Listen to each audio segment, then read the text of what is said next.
जिल्हा परिषद प्राथमिक शाळा रुढापौड येथे सांस्कृतिक कार्यक्रम उत्साहात संपन्न.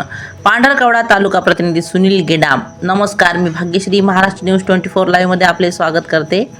दिनांक 26 जानेवारी 2026 रोजी प्रजासत्ताक दिनाचे औचित्य साधून जिल्हा परिषद प्राथमिक शाळा रुढापौड येथे जल्लोषात सांस्कृतिक कार्यक्रमाचे आयोजन करण्यात आले होते. कार्यक्रमाचे अध्यक्षस्थानी माजी कृषी अधिकारी विद्यमान रुढा गावचे तंटामुक्ती अध्यक्ष माननीय श्री नरसिंग कुसनेनवार साहेब उपस्थित होते. तसेच कार्यक्रमाचे प्रमुख पाहुणे म्हणून आदरणीय केंद्र प्रमुख माननीय श्री गणेशजी साबापुरे साहेब, तसेच विशेष अतिथी म्हणून पंचायत समिती पांढरकवडा गट शिक्षणाधिकारी माननीय श्री गोकुळजी गंदे साहेब उपस्थित होते. कार्यक्रमाचे सूत्रसंचालन श्री गोपाल ताले सर यांनी केले. तसेच कार्यक्रमाचे प्रास्ताविक माननीय श्री किशोर गंदेवार सर यांनी केले. कार्यक्रमादरम्यान सेवानिवृत्त शिक्षक माननीय श्री संजय झिलपेलवार सर यांचा सत्कार करण्यात आला. तसेच जिल्हास्तरीय विनोबा भावे पुरस्कार प्राप्त श्री गोपाल ताले सर यांचा सुद्धा सत्कार करण्यात आला. गट ग्रामपंचायत रुढा यांच्या पुढाकाराने 4 शाळांचा संयुक्त सांस्कृतिक कार्यक्रम आयोजित करण्यात आला होता. कार्यक्रमात विद्यार्थ्यांनी विविध कलागुणांचा आविष्कार केला आणि प्रेक्षकांची मने जिंकली. कार्यक्रमाला गावकऱ्यांचा उत्स्फूर्त प्रतिसाद लाभला. कार्यक्रमाला आवर्जून उपस्थित गट ग्रामपंचायत रुढा गावचे सरपंच सौ मनीषा जीवन कोडपे, उपसरपंच पवन निलगिलवार व दर्यापूर शाळेचे मुख्याध्यापक श्री गणेश बांडे, खैरी शाळेचे शिक्षक श्री किशन नुगुरवार सर, रुढापौड शाळा व्यवस्थापन समिती अध्यक्ष पोतू डेकाम, उपाध्यक्ष चांडकू आत्राम व गावातील प्रतिष्ठित नागरिक उपस्थित होते. कार्यक्रमाचे आभार प्रदर्शन रुढापौड शाळेचे मुख्याध्यापक श्री प्रशांत पद्माकर भुरे, ग्रामपंचायत सचिव सूरज मेश्राम यांनी केले. बघूया तर मग पुढील विद्यार्थ्यांनी केलेले नृत्य तसेच पुढील छायांकन. महाराष्ट्र न्यूज 24 लाईव्ह प्रतिनिधी सुनील गेडाम तसेच मी भाग्यश्री यांच्यासह आपली रजा घेते. भेटूया पुढील बातमी सत्रात. नमस्कार.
कुठची